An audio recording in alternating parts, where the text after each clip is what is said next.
Hi, everyone. As you know, we are conducting interviews with some awesome coaches, healers, and practitioners for our Empower You Energy Healing and Manifesting series. Today, my special guest is a dear friend, an NLP master practitioner, a certified hypnotist, a certified advanced regression specialist, and an all round cool person. She's going to be sharing her brand new guided hypnosis meditation with you all, which will be attached to this video.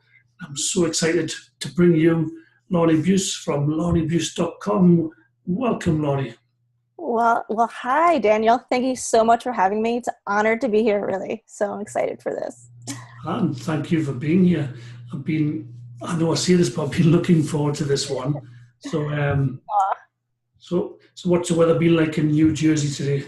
New Jersey is hot and rainy, so it's kind of sweltering heat and rain. It's a really weird mix, but England is just wet and not so sweltering, just grey and depressing. But anyway, I'm not depressed now. That's awesome. So, just want to jump in, and I'd like to ask you, and I'm sure everyone at home watching this will be interested to know a bit of background about yourself and how you came to be doing the work you do today. So, yeah. I mean, NLP and hypnosis, if you're not in personal development, seems really odd, especially amongst my friends or family who are like, what are you doing? But I feel like I officially started studying hypnosis and NLP in 2015.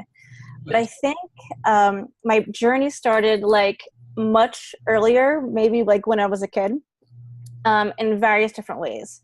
So I had really debilitating, like painful shyness when I was little. And I guess today they would call it social anxiety. But then, back in the early 80s, nobody knew what that was. So I was really kind of trapped in my own self, and I wasn't engaging in the world around me in some sense. Like I kind of didn't like to go to sleepovers or parties or things like that. And I actually like meditated a lot when I was little, and I didn't think that was meditation. But I would constantly like sit alone by myself, close my eyes, and be in that state for a really long period of time. wow.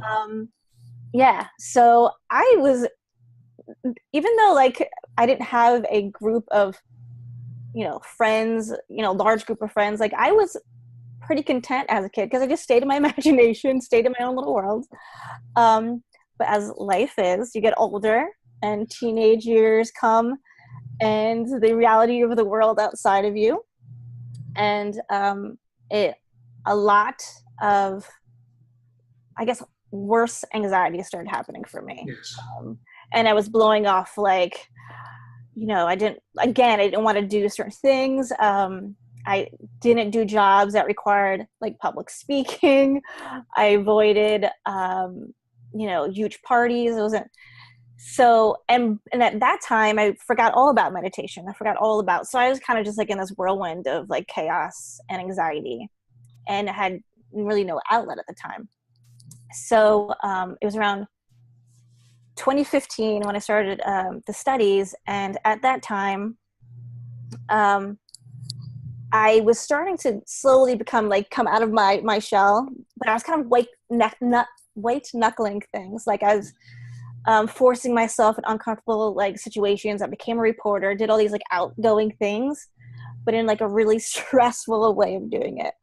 And I came to a point where, outwardly it was kind of successful. I had a lot of our friends, but at one point around that time, I was kind of like, is there that cliche saying of, is there more to life than this? Kind of like, getting up, going to like the 9 to 5, like feeling that sort of like monotonous, like draining day-to-day existence. And I had some friends at the time that I kind of lost touch with, who were kind of like more like-minded as me, like interpersonal development, things like that. And when I didn't have them there, there was like a lack going on that contributed to that kind of like, what's the purpose of everything? And what's the purpose of my life? So when that was all happening, I realized, because I actually reintroduced myself to meditation again, like religiously at that time. And I noticed that, you know, even though these people left my life, it wasn't about the people. Like they represented a void in myself Yeah, that I was searching for. absolutely. Yeah. Yeah. So like that connection with myself, some more meaning, some more purpose. Like, what did I want to do that was really more meaningful? And then through meditation and all these things, I stumbled upon all these synchronicities. Like, you know, I met you through, you know, the Big Life and Carl Harvey and all these personal development groups. I just started meeting people, and through you know, all of this process, hypnosis and NLP sort of came into my life at that time. And long story short, even though it's not short now, but while I was like starting to like read up on these studies and researching them, I was talking to a friend of mine who's a hairdresser, and she's like, and I was telling her about like what I'm into and what I was thinking of studying, and she said to me, "Weird, I just had this client, you know, in my chair the other day who's not my client. It's typically like my coworker's client, but I think she's into like the stuff you're into. Like, I don't know." So I like harassed my friend. I'm like, "Who's this person? Like, what are you talking about?" And I basically found her online, and she was studying, or she was a coach, like a peak performance coach that did exactly what I was thinking of studying. Cool. So Yes. yeah, so it was insane. So graciously, she let me have a session with her. And I said graciously because at the time I wasn't aware that she was coaching, you know, award-winning writers, Wall Street types, famous actors, and like celebrities in like the state of New York. So I had my very first experience of like hypnosis and NLP, and it kind of just seemed like a conversation. Then we kind of went into like a trance that seemed like a light trance. But I remember vividly like opening my eyes, walking out that door, and physically seeing differently. Like everything was high definition, like a complete sensory distortion of like everything was really vivid, high definition. I felt like I was in this insane like movie. It's almost as if I was high, but it was not on drugs. And I was like in the state of euphoria, and I said, "This is it. Like, I want to give this people, like, I want to give other people this experience." And it was, yeah, that was basically it. Yeah, I can relate to that. I used to Yeah. numb myself with class A drugs to get, well, it was highs initially, but then it became just a coping mechanism to numb things. But initially it was the highs, and then I recognized I could, once I cleaned up, I could get those highs, but much better naturally through spiritual pursuits and practices. Yeah. So, so the NLP came first, I understand, is that right? And then went into hypnosis. Yeah, it's funny. I actually wanted to study hypnosis first.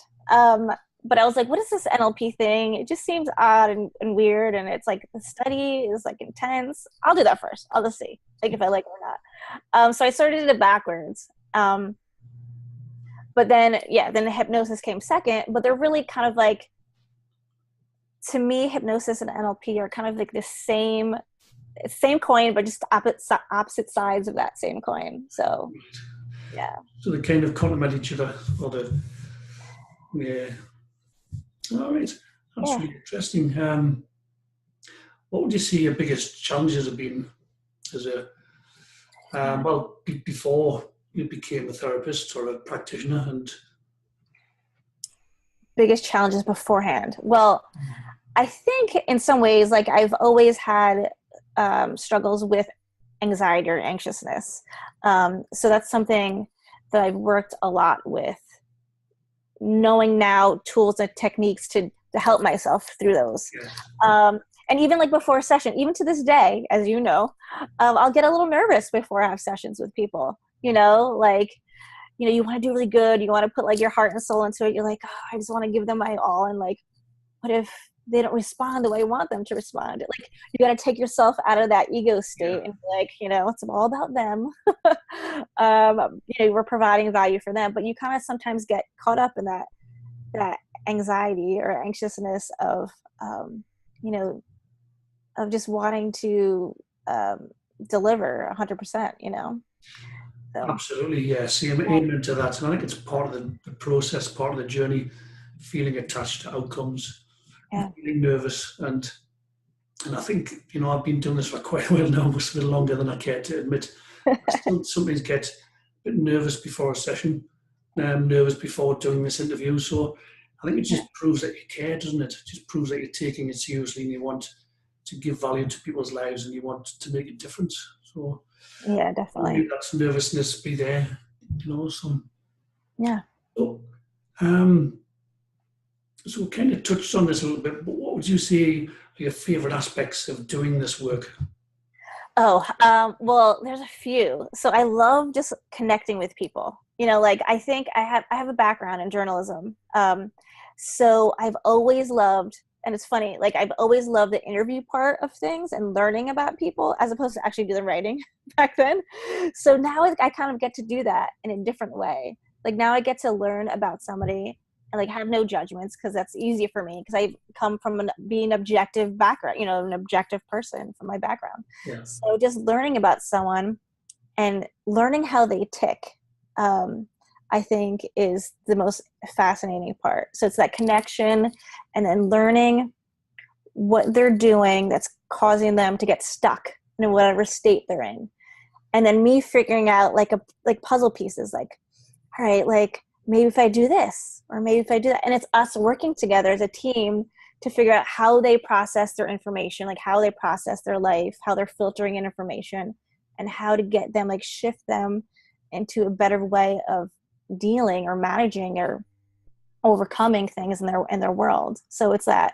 And it's a whole learning process. It's almost like improv acting. You're kind of like Yes. throwing something and you're like, okay, like, all right, like, every person is so unique and different. And so it's the challenge of like all of these different ingredients going into a process, like one session. So it's all of that. Brilliant. Yeah. I know you've provided an awesome brand new hypnosis session, which we're going to talk about in a moment or two. But aside from that, what do you think? Do you have any sort of tips or some things that you use when you're suffering from anxiety Oh or yeah. experiencing what works best for you? Yeah, thankfully for, because I've studied with so many different teachers and some of them are just so brilliant and have fascinating techniques that I just kind of just glom onto them. So a technique that I love, obsessively do all the time, is basically it's called peripheral vision. Mhm. So if you're having kind of like insane amounts of thoughts in your head and you're getting overwhelmed and you're worrying and anxiety, it's such a simple thing of just picking a point on a wall or anything, just focusing somewhere and like focusing on that point and then kind of softening your gaze and focusing on the space around that point and then kind of extending the space out. It's essentially zoning out, but you're kind of like in your own trance state. And when you're there, nothing else can get in between that, because I think oftentimes when we're stuck in anxiety state or any problem state, we're like stuck in one hemisphere of the brain. So we have to like end up using both hemispheres and kind of like All right, that's shifting interesting. awareness. Hmm. So I invite those watching at home and in the Empower You group to give that a try. Just focus on an area in the room. That's right. It could be anything, the light switch or the door handle, and Yeah. then just kind of zoning out from there. And it brings the brain into some kind of cohesion. There's like some kind of, I don't know what the word is, but it blends it together. Left and right Yeah. hemispheres. Yeah, definitely. Brings you more present. So is that what you're saying? Am I Yeah. understanding? Yeah.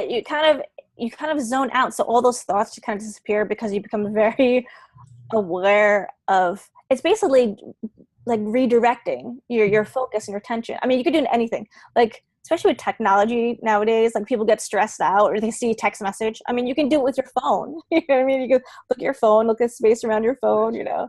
And there's so many different ones. And another one I like, and I do often as well, if sometimes we're just in a feeling state, like it could be anger, anxiousness, or any kind of like emotion, and you can link it to a thing, like you could think of a problem, or it could just be an emotion that you're feeling.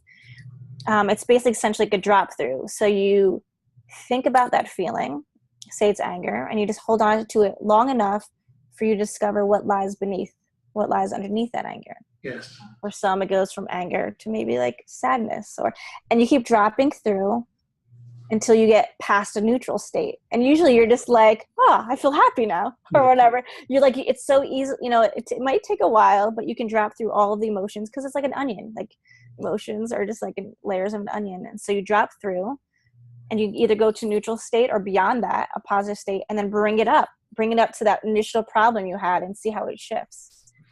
Yeah, I use that one myself as well. Sometimes it can take a while to drop through, but sometimes it's quite quick as well. And you're like, whew, you're great now. I'm back in my own energy, yes. Yeah. Back in a positive energy mindset frame. Right.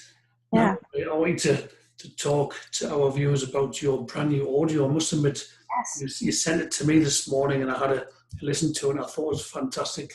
Cool. And so well done. And just want you to explain a bit about it and what it could be used for, please. Yeah, well, essentially it's called an expanded awareness, sort of like hypnotic induction.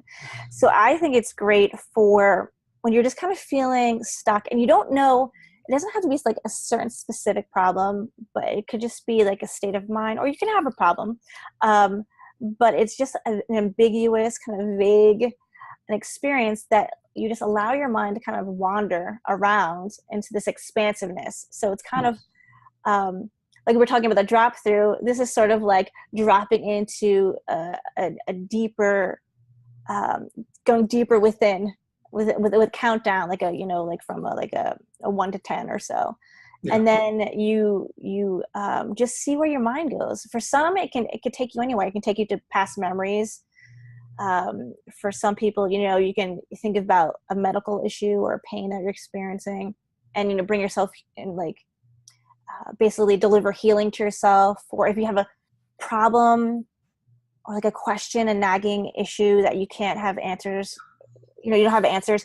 When you go into that state, like deep meditation state, you can ask yourself questions and see if you can get answers to that question. So it allows you, it's a really open-ended process, because I didn't want it to be too specific, because I didn't know who was going to listen to this. So I wanted something that everyone can have a unique experience and anything can happen from it.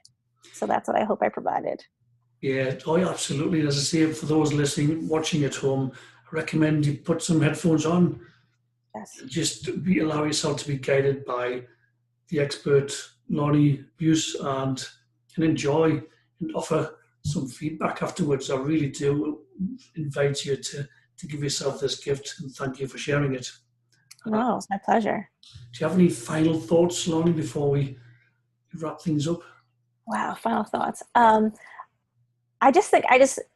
assuming a lot of people who might listen to this might be aware, but and some people might not be aware. I know but our unconscious mind kind of dictates, and depending on what you're listening to or reading, anywhere from 99 to 95 or 95 to 99% of our decision making. So quite often people go around consciously, living their lives thinking, oh, I'm making outright decisions. That's me making them, but it's really unconscious. And our conscious is made up of all these thoughts and beliefs that we've acquired over the years since we've been little, and emotions and past experiences that have been building up to this point of who we are now. And the reality, if you start working more with your unconscious, which is, your brain is linked to your emotions, which is linked to your body. I mean, nowadays they're really realizing that like even childhood trauma is linked to current states in adults, like physical ailments and things. So like we carry things emotionally in our body that can come out in physical ailments and all those things. So it's really important to know and learn techniques that help you, touch base with that unconscious part of you, because it really is dictating our lives. It's the boss. And so that's why I love the work that I do, because I help people, tap into that area of themselves. Yeah, and on that note, and yes, you've just explained that beautifully. Thank you. So on that note, if anybody watching this would like to connect with you or work with you, what's the best way to do so? Sure. I have a website that they can see, what I do and learn a little bit more about me. And it's basically lanibuess.com. or they can email me at change@lanibuess.com. Okay. So, yeah.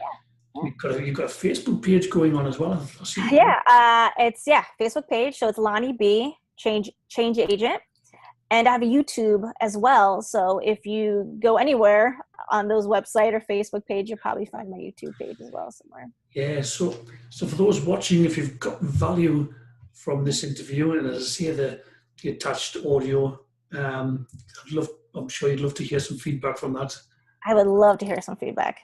So give this video some love, some likes for Lani, and for giving her time and her energy and her expertise. And if you're watching this video anywhere else other than in the Facebook group, maybe it's on YouTube, there'll also be a link somewhere to join our group with some awesome, deliberate creators. So for now, I'd just like to thank my special guest, Lani. Thank you. Yes, it's been an absolute pleasure, and I'll talk to you all soon. Bye. Bye.